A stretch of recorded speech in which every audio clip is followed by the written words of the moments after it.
ভালো আছি। আমি প্রশ্নের জন্য জিজ্ঞাসা করছিলাম না। সকালেই যে আপনি যে কথাগুলো আলোচনা করলেন না? ওখানে দুটো জিনিস কিছু সেশন আগে আপনি বলেছিলেন সবার কাছেই ব্যাপারটা প্রস্তাব হিসেবে রেখেছিলেন। যে যদি একটা উদাহরণ জীবনে আপনারা দেখতে পান যে বেশ দীর্ঘ জীবন অন্তের বা শেষ ভাগে এসেও স্বামী-স্ত্রীর সম্পর্কের মধ্যে ভালো কিছু দেখেছেন, তাহলে আমাকে জানাবেন। আমার জানার উৎসাহ আছে। তো সেই প্রসঙ্গে খুব রিসেন্টলি একদম প্র্যাকটিক্যাল একটা জিনিস আমার হাসপাতালে দেখেছি, সেটা একটু বলছি।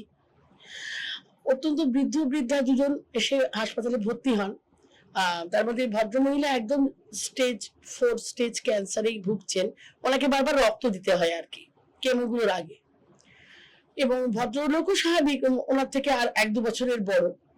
এবার আমি দেখছিলাম যে অনেক তো এরকম পেশেন্ট আসেন, কিন্তু এই কাপলটিকে আমাদের মানে প্রত্যেকেরই দৃষ্টি আকর্ষিত হয়। ভদ্রলোক মানে আন্তরিক সেবা যাকে বলে, এবং একজন মৃত্যুপথযাত্রিনী, এবং তার কাছ থেকে এই জীবনে এখন আর তার কিছু প্রাপ্তির কোনো জায়গা নেই। যথেষ্ট করেছে। এবং ৩ দিন বাদে ভদ্রমহিলা আলটিমেটলি রেসপিরেটরি ডিস্ট্রেসটা খুব বেড়ে যায় এবং সিসিউতে নিয়ে যাওয়ার পরে উনি মারাও যান। ওই সময়তে আবার জেনারেল বেড করে দেওয়া হয়েছিল, যেহেতু অনেকটা সময় উনি চুপ করে বসেছিলেন, খবরও দেননি যে এক্সপায়ার হয়ে গেছে।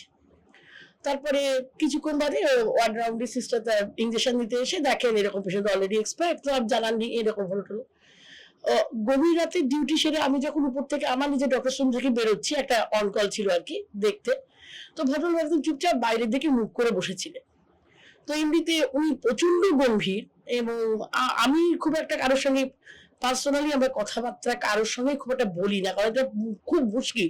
হাসপাতালে চিরদিনই চিকিৎসককে একটু হৃদয়হীন আর একটু কলের মতো হতে হয়, তবেই পেশেন্টের সঙ্গে ডিলিংসটা ভালো হয়, পেশেন্ট সুস্থ হয় ওতে। চিকিৎসকের সঙ্গে পেশেন্টের সম্পর্কটা ইমোশনাল হয় না। যাই হোক, কিন্তু ওনার ওই বাইরে একদম একান্ত শূন্য ভাবে একটা ৭৫-৮০ বছরের ভদ্রলোক দাঁড়িয়ে থাকা দেখেই আমি শুধু একটা মিনিট থেমে বলি, আপনি এখনো বাড়ি যাননি? না, হ্যাঁ চলে যাবো। আমি বললাম, বডি তো কতক্ষণ আগে চলে গেছে। হ্যাঁ, ছেলে মেয়েরা এসেছিল, ওরা নিয়ে গেছে।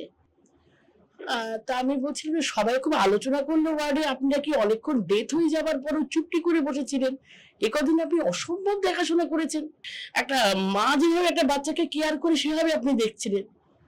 তো তারপরে খবর দেননি বা বসেছিলেন কেন? খুব আশ্চর্য একটি কথা আমাকে বললেন।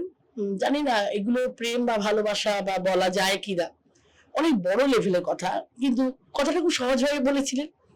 বললেন যে ও এমনি একাই থাকতো গ্রামের দিকে, আমার বাবা মাকে দেখাশোনা, আমাদের ওই একটি ছেলে হয়েছিল, তাকে দেখাশোনা ও দিন একাই করেছে।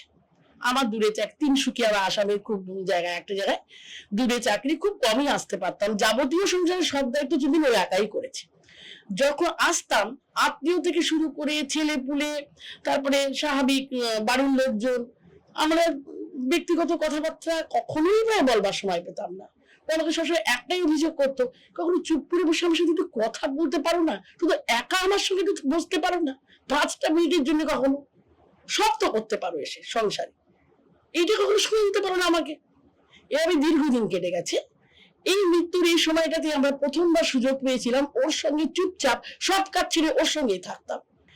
তো যখন ডেথটা হয়ে গেল, চোখের সামনেই হলো, তো একটু পরে খবর দিলাম এই ভেবে যে আর তো বসা হবে না, আর তো দেখাও হবে না, তো একটু এই সময়টা আর একটু ৫ মিনিট বসি, কারণ খবর পেয়ে গেলে তো সব ছেলে পুলেরা আবার বাড়ি থেকে চলে আসবে এইসব। আর আরেকটা কথা আপনি একটু আগেই বলছিলেন, সাকসেসফুল পুরুষ মানুষদের ক্ষেত্রে সবসময় নাকি খুব খুব ক্ষেমঙ্করী বা দরজাল স্ত্রী হয়, মানে বাড়ি ঢোকাই যাবে না, এরকম ব্যাপার।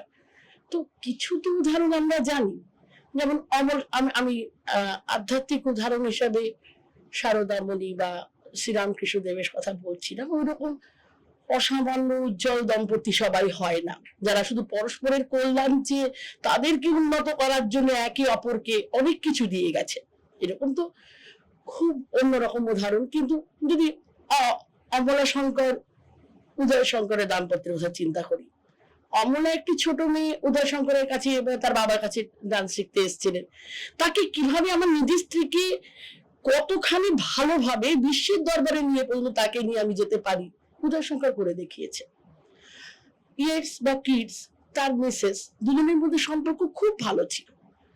আমাদের দেশের আচার্য জগদীশ চন্দ্র বসু, অবলা বসু দুজনের মধ্যে এত ভালো সম্পর্ক, হয়তোবা অবলা বসুর সাহায্য না পেলে জগদীশ চন্দ্র এরকম পাগলের মতো খেতেন না, যেতেন না, নিজের কাজ নিয়ে থাকতেন না, কোনো কাজই ঠিক করে করতে পারতেন না। অবলা বসু তার পাশে সুযোগ্য সহধর্মিনী, হয়তো মানে এটাকেই বলা হয় স্বামীর ধর্ম নিজের ধর্ম, যাই হোক। এমনকি অব্যক্ত লেখা যখন হচ্ছে তখন অবলা বসুর ভূমিকায় সবচেয়ে বেশি। তো এরকম উদাহরণ আছে। তো সুযোগ্য স্বামী স্ত্রী কেউ হতে চাইলে বা হতে চাইলে বলবো না, মানে যে নেই তো উদাহরণ সেরকম নয়। তো সর্বদা কেন দাম্পত্য কিভাবেই দেখা হবে? আমাদের প্রত্যেকের জীবনে খুব বিষয়বহ অভিজ্ঞতা থাকতেই পারে, সেটা বলছি না। সেটা হয়তো আমরা আমাদের পরস্পর যাদের সঙ্গে থাকি বা যাদের সঙ্গে থাকতে চাই তাদের কাউকে অনুপ্রাণিত করতে পারিনি, এটা আমাদের প্রবলেম, ঠিক আছে। কিন্তু দাম্পত্য মানে তো এটা নয় যে আমরা ঘরে ফিরতে পারবো না, মানে মানে ভয়ঙ্কর একটা ঝগড়া হতে থাকে, বা সঙ্গ অত্যন্ত বিষবহ, যেই বয়স হয়ে গেল আর তো কিছু পাওয়ার নেই, এবার ঝগড়া শুরু। এটা আমার মনে হলো, জাস্ট এক্ষুনি শুনতে শুনতেই মনে হয়েছিল কথাগুলো, তাই বললাম। মানে এটা কি দাঁড়ালো শেষ পর্যন্ত? এটা তো একটা স্টেটমেন্ট হলো, মানে কিছু কি এর মধ্যে আছে না? এটা জাস্ট স্টেটমেন্ট। স্টেটমেন্টের সঙ্গে একটাই কথা,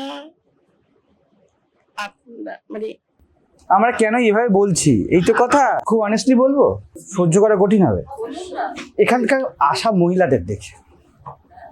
এখানে বিশেষ করে যারা মহিলারা আসেন তাদেরকে দেখে আমার এই সিদ্ধান্তে পৌঁছতে, দাম্পত্য হলে বড় ঝামেলা হবে। আমি এখানে যে আসা বিবাহিতদের খুশি দেখিনি, আপনাদের মধ্যে সিঙ্গেলদের খুশি দেখিনি, আর্ন মহিলাদের খুশি দেখিনি, গৃহস্থ মহিলাদের খুশি দেখিনি, কমপ্লেন শূন্য স্বামী আমার পরম দেবতা এই তার সাথে আমাকে মিট আপ করাতে আমি দেখিনি। আপনাকেও দেখিনি, আপনিও বিবাহিতা। উনি এসে বললেন না এই দেখুন আমার জগদীশ্বর। এবার আমি কি করি? এইটুকুই বলো বাবা, মিথ্যা সত্যও বলতে শুনুন, মিথ্যা সত্যও বলতে শুনুন। তো ব্যাপারটা কি হয়, একটা বাংলায় কথা আছে, আশায় মরে চাষা। হ্যাঁ, প্রশ্ন হলো আপনার অনুভব কি বলছে? আমরা অনুভবী হব না আশায় ছুটব?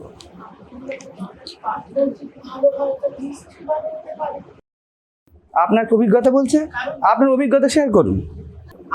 আমার অভিজ্ঞতা শেয়ার করে বলছি যে যার সঙ্গে মানুষের যেমন পরিষ্কার কথা বলা হয় তো, যে সংসার সুখী হয় রমণীর গুণে, কিন্তু দ্বিতীয় লাইনটা কেউ জানে গুণমান প্রতিটা নেই। দেখেছেন, মুশকিল এটাই, মানে আপনারা গুণবতী আর আপনাদের নেই গুণবান পতি। আসল কথা হলো, খেলা হলো আই এম অল রাইট। আমার জীবনে ওই বুকি নলেজগুলো কেন আসেনি? কারণ আমার অনুকূল পরিবেশ নেই, নাহলে তো আমি বিশ্বরূপ দেখিয়ে দিতাম জগৎকে। এই হলো আমাদের ত্রিভুবন জোড়া অহংকার। এবার আপনি যেগুলি বলছেন এইগুলি যদি, এবার আপনি যে বৃদ্ধের কথা বলে আমি বলতে পারি, বৃদ্ধ সিনেমা বড্ড বেশি দেখেছি। কি করবে দেখি আমার ফিল্ম মনে পড়ে যাচ্ছে। ওনার সাথে তো সারা জীবন কথা বলা হলো না, কে না করেছিল, কে না করেছিল? জীবন্ত থাকতে জীবন্ত সম্পর্ক, যেটা দাম্পত্য, সৌকল দাম্পত্য বলা হচ্ছে, জীবন্ত সাথে সম্পর্ক। তো জীবন্তকে জীবন্ত সময় দিল না, মরার পরে গিয়ে এরকম ন্যাকামি করে কি লাভ আছে?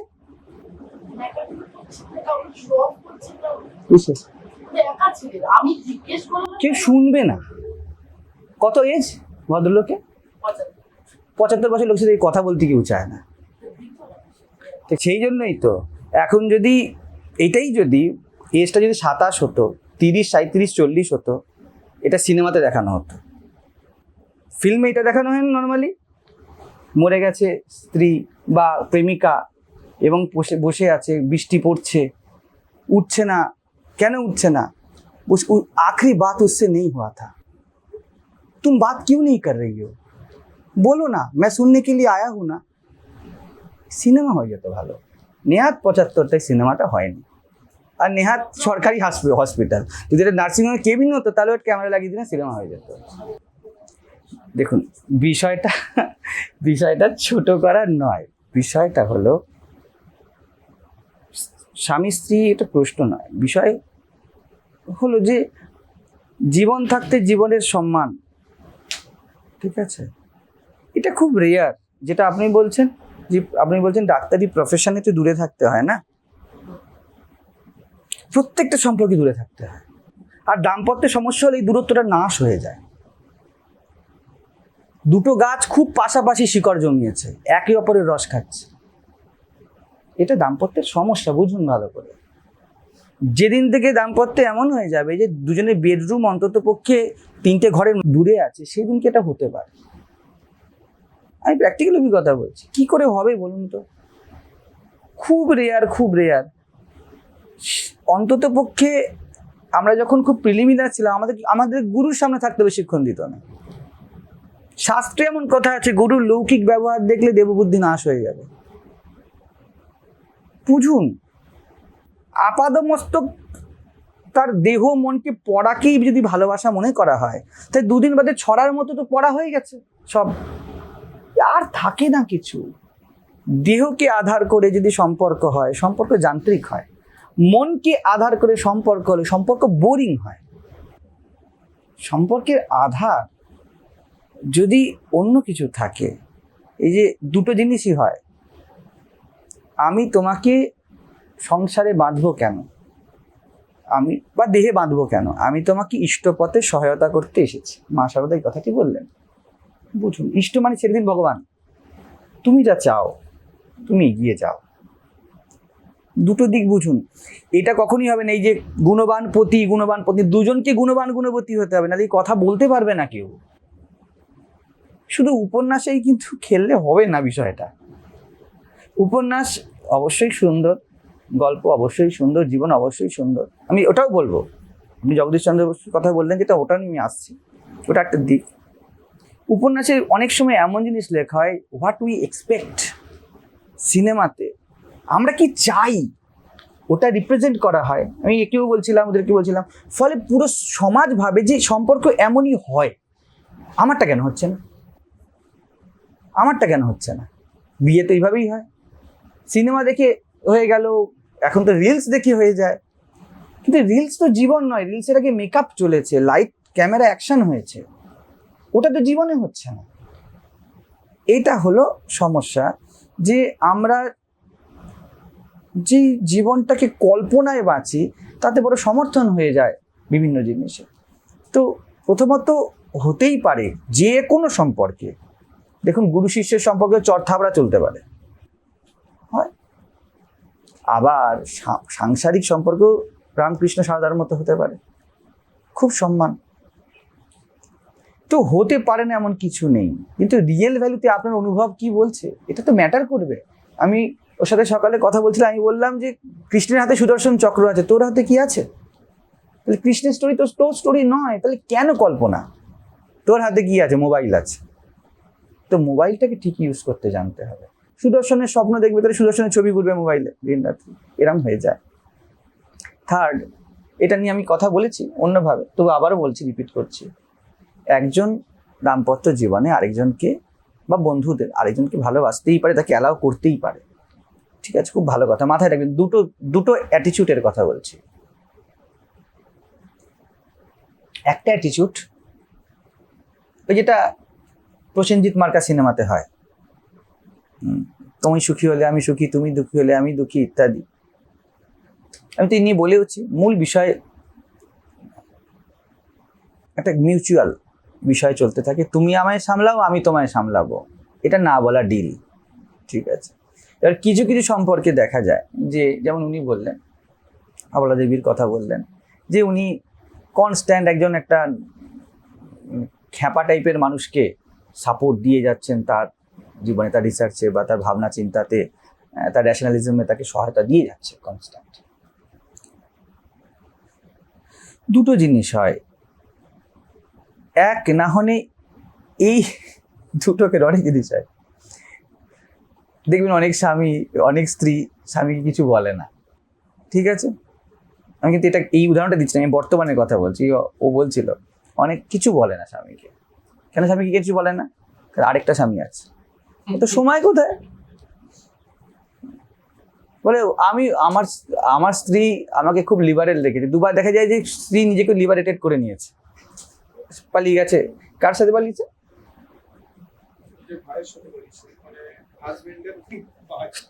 হাজবেন্ডের ভাই, দেওর বা ভাসুরের সাথে পালিয়েছে। তা খুব লিবারেশন ফিল করেছে কিন্তু হাজবেন্ড, কারণ তার আগে যা চলেছে তাদের তো মোটামুটি স্ত্রীর কাছে সময় নেই। তুমি যা ইচ্ছা করো, তুমি আনন্দ করো, কোনো চিন্তা নেই। কারণ আমিও করছি, ওটা ব্র্যাকেটে থাকে, ওটা পরে জানা যায় যখন পালায়। এটা একটা। দ্বিতীয় হয় হাইয়েস্ট, যেটা ম্যাচিউরিটি। ঠিক আছে, বুঝবেন ভালো করে। আমি যেটা থার্ড বলবো ওইটা কিন্তু ভাবার বিষয় আছে মেয়েদের ক্ষেত্রে, যেটা ঠাকুরের কথা বলা হলো বা আমার একটা বড় সম্পর্কের কথা বলা হলো, যেখানে মা নিজেও পূর্ণ এবং সাইকোলজিক্যালি আরেকজনকেও সেই জায়গাটা দিচ্ছে। এটাই সম্ভব। যে নিজে পূর্ণ হয়েছে সে অন্যকে পূর্ণতা দিতে পারবে, যে নিজে মুক্ত সে অন্যকে মুক্তি দিতে পারবে। ঠিক আছে, নাহলে মুশকিল হয়। থার্ড যেটা হয়, যেটা এখন আমি আমাদের ছেলেপিলেগুলোর সাথে করছি, আর যেটা পুরো এনার্জি নিংড়ে একজনকে দিতে হয়।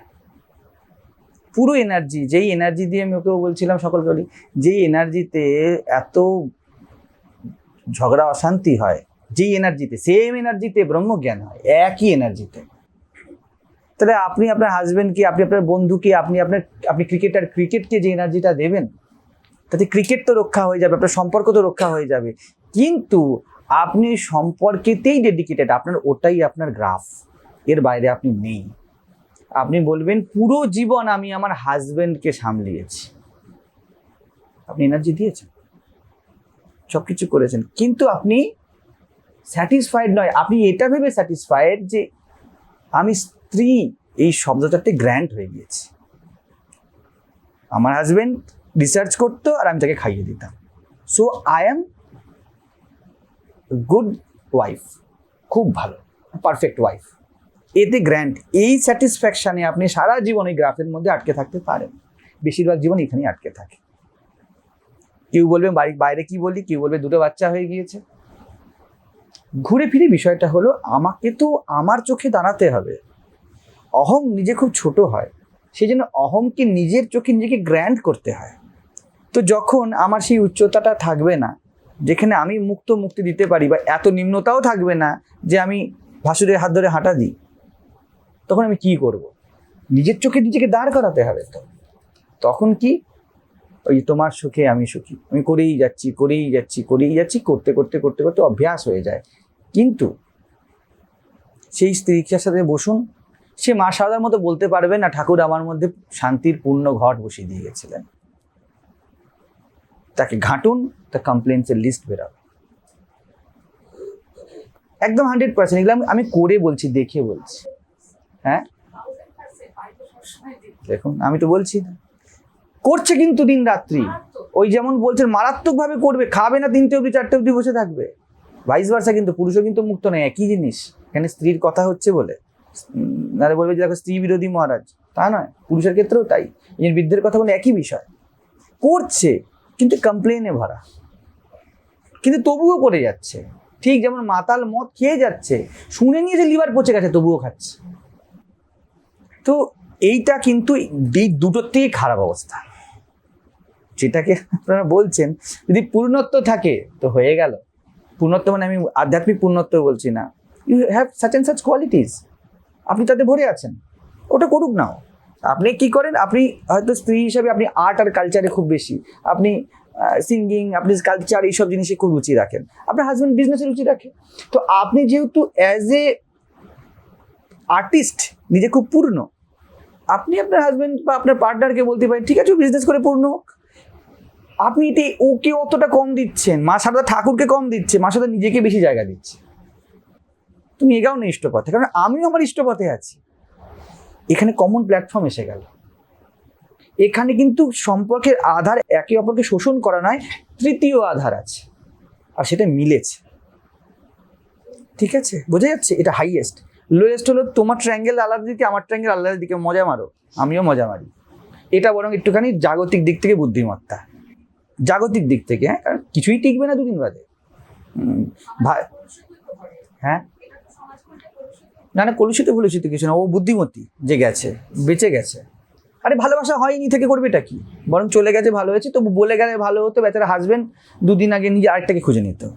আরে হাজবেন্ডও লয়াল নয়, কোনো চিন্তার কারণ নেই। তো যাকে ঠিক আছে।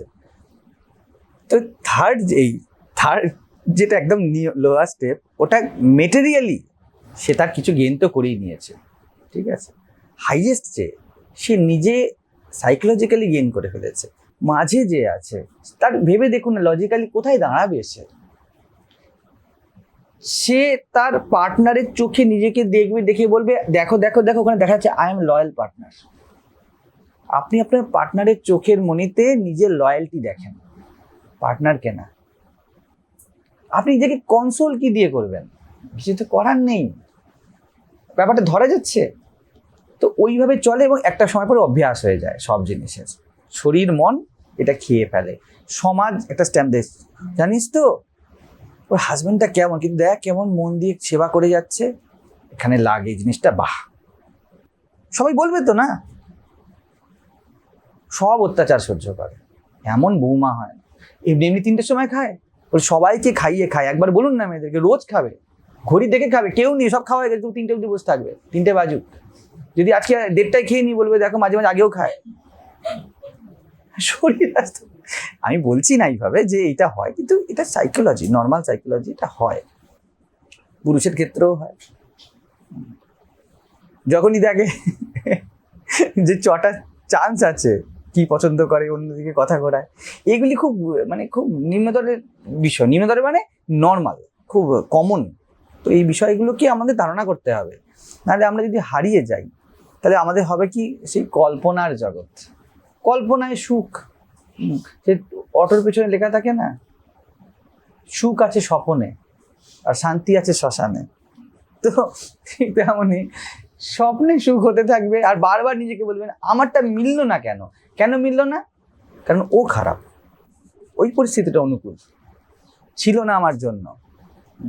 আজকে যদি আমার কাছে একটা ভালো বাড়ি থাকতো, অনেক কিছু হতো, ফাটিয়ে দিতাম।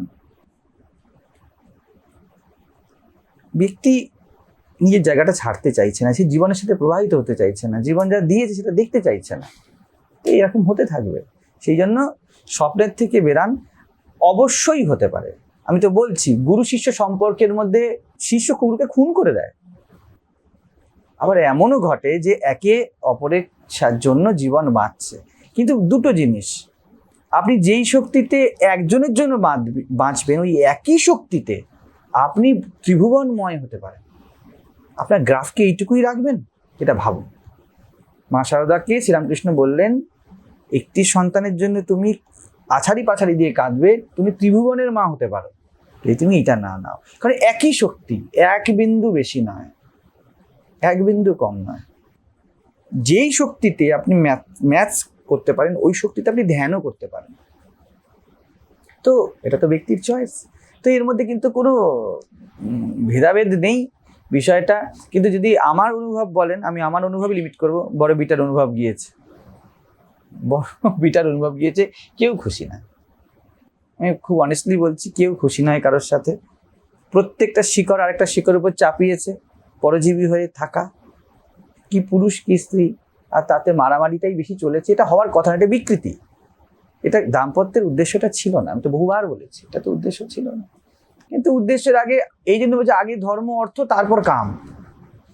আগে ধর্ম, আগে বোঝো জীবন কি, জীবনের ধর্ম কি, তারপর জীবনের মিনিং কি, জীবনের অর্থ কি। শুধু টাকাই অর্থ নয়, টাকা কি করে ইউটিলাইজ করব, এই সদ্বুদ্ধি তোমার থাকতে হবে। তারপর কাম চরিতার্থ করো, ওইখানে আসে। কিন্তু যখন প্রথমেই এই 16 বছর হলো না, 16 বেশি বললাম না, খেলা শুরু না, ব্রহ্মচর্য হলো, তার আগে সে না গার্হস্থ্য হলো। সেই একটা আজকে রিলস বলছে যে আজকালকার দিনে সবাই মেয়েরা কেমন হয়ে গেছে, কেউ ব্রেকআপ করতে রাজি না। বিষয়টি হলো ব্রেকআপ করতে হবে না, ভয়ের বিষয়। এইরকম স্থিতি দাঁড়িয়ে গিয়েছে। তো সেক্ষেত্রে বিকৃতিতে খুব স্বাভাবিক।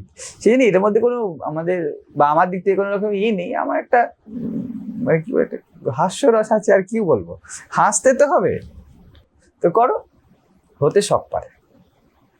এখানে অনেকেই আছে যারা আমার কাছে দীক্ষা নেবে বলেছে, আমি তাদেরকে বলেছি দরকার নেই, এমনি ঠিক আছে, এমনি ঠিক আছে। স্ট্যাম্প দরকার আছে নাকি? দাম্পত্য নাম দরকার আছে নাকি? শিষ্য নাম দরকার আছে নাকি? সবসময় সবার দরকার নেই। যদি সেই হেলদি জায়গাটা থাকে তাহলে তো হয়ে গেল। সেটা যদি এরকম হয় ব্যাকগ্রাউন্ডে যে আমরা আমাদের সম্পর্কে কোনো নাম দেব না, কারণ আমার 4-5টা নাম অন্যদিকেও দেওয়া আছে, এখানে দিলে পুলিশ ধরে। তো সম্পর্কের এই যে দাম্পত্য জীবনকে এইভাবে দেখা তা নয়, কিন্তু দাম্পত্য জীবনের সমস্যাই হলো যেটাই মূল, ধর্ম অর্থ আগে সাধা হয়নি, আগেই কামনা সাধা হয়ে গিয়েছে, কামনার ভিত্তিতে সম্পর্ক হয়ে গেল।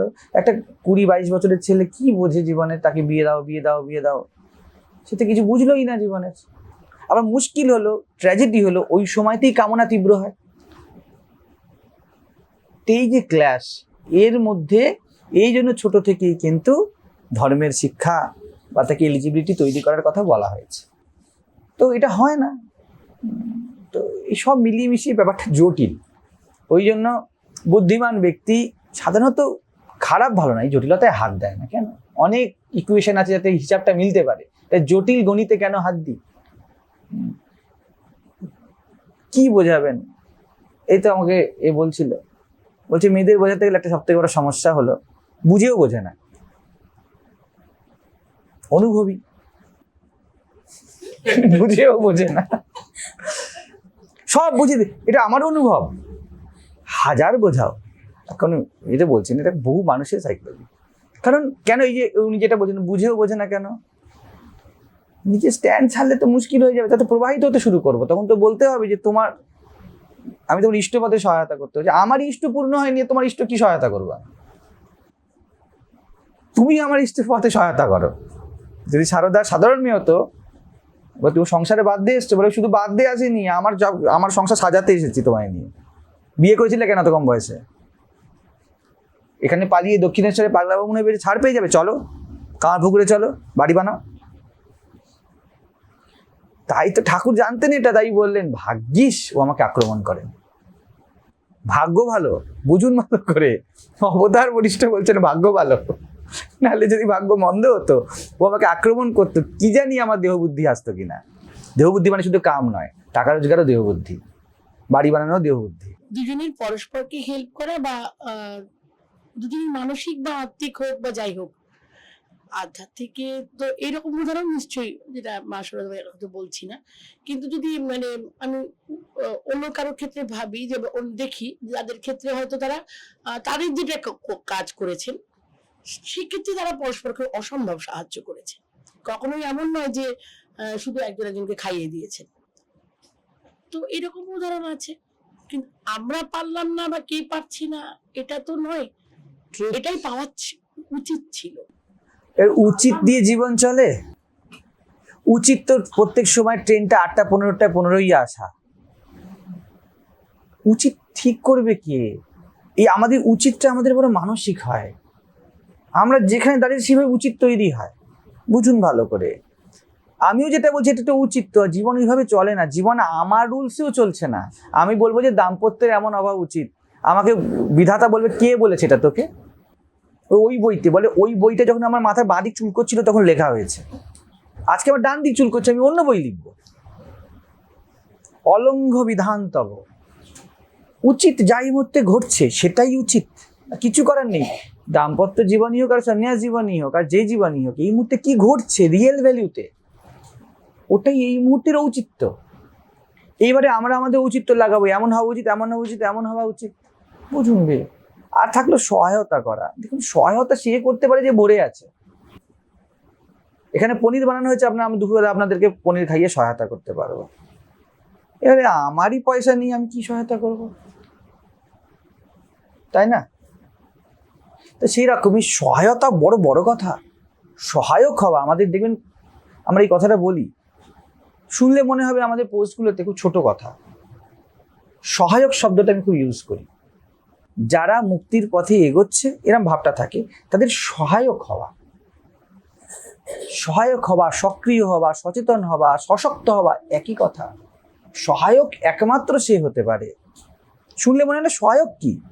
গুরুরা তো আগে গিয়ে বলবে আমি তোকে টানতে টানতে হিজড়ে হিজড়ে নিয়ে যাব, আমার তো দুঃসাহস হয় না ওটা করার।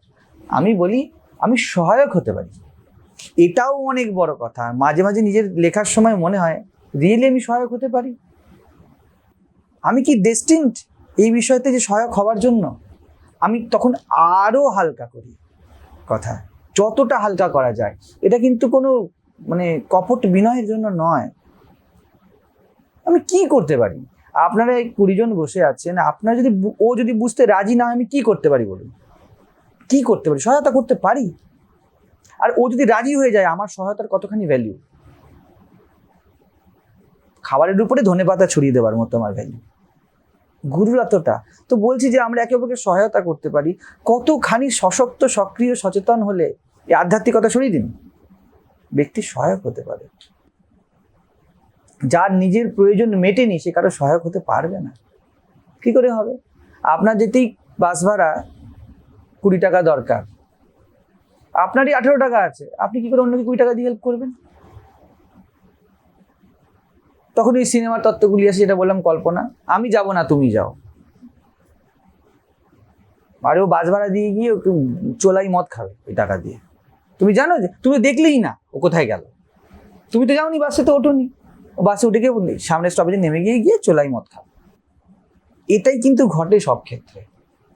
যারা নিজেদেরকে পিছিয়ে দিয়ে, নিজেদের উন্নতিকে পিছিয়ে দিয়ে সো কল্ড অন্যের উন্নতির গান গায়, তাদের পার্টনারাই চোলাই মদই খায়।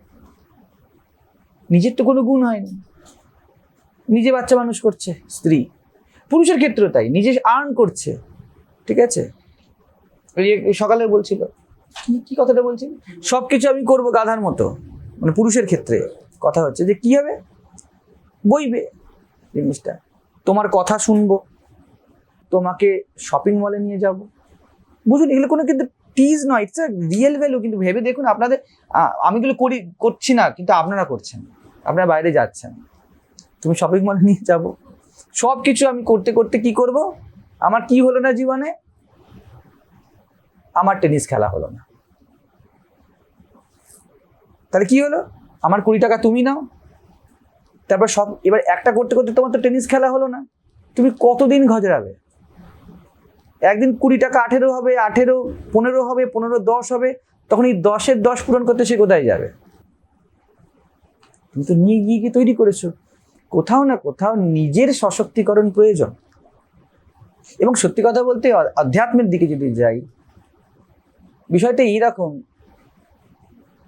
আপনি ঠান্ডা হন, আপনার পাশের মানুষ ঠান্ডা হতে থাকে, আর কিছু করার মতো থাকে না ওখানে। আমি বলি না, নদীর নদী হওয়াই তার কিন্তু তৃষ্ণা নিবারণের, বাকিদের তৃষ্ণা মানে কারণ। নদী বলবে কি, আমি যেন শুকিয়ে না যাই। নদী ঘরে ঘরে ঢুকে বলবে যে একটু জল নিয়ে নাও, তৃষ্ণা নিবারণ করে নাও, বাকিরা বুঝে নেবে। এই জন্য সত্যি প্রেমেতে কোনো বিশেষ থাকতে পারে না। নদীর কাছে বিশেষ হবে না কিছু। নদীর গুণ তরলতার শীতলতা, ও বয়ে যাবে। আপনাকে সিলেক্ট করতে হবে যে আপনি যাবেন কিনা তার স্পর্শে। এটা হলো প্রেম। এই জন্য এই যে কথাটাই যে বিশেষ একজনের দিকে বিশেষ করলেই তার স্ট্যাগনেশন হবে, সেখান থেকে এক্সপেকটেশন জন্মাবে। অন্তত পক্ষে আমি তোমার জন্য করব, তুমি মেনে নাও যে আমি তোমার উপর সমর্পিত, এটা তো থাকবেই। নিজের সাথে চোখ মেলাবেন কি করে? ওইখান থেকে এক্সপ্লয়টেশন শুরু হবে। তো এটা কিন্তু কোনো একটা বিশেষ সম্প্রদায়, কোনো একটি বিশেষ সম্পর্কের জন্য বলা না, এটা জীবনের একটা নেচার। এটা বুঝুন, তারপরে করুন না হবে, নাহলে খেলাটা একই রকম চলতে থাকবে। ঠিক আছে।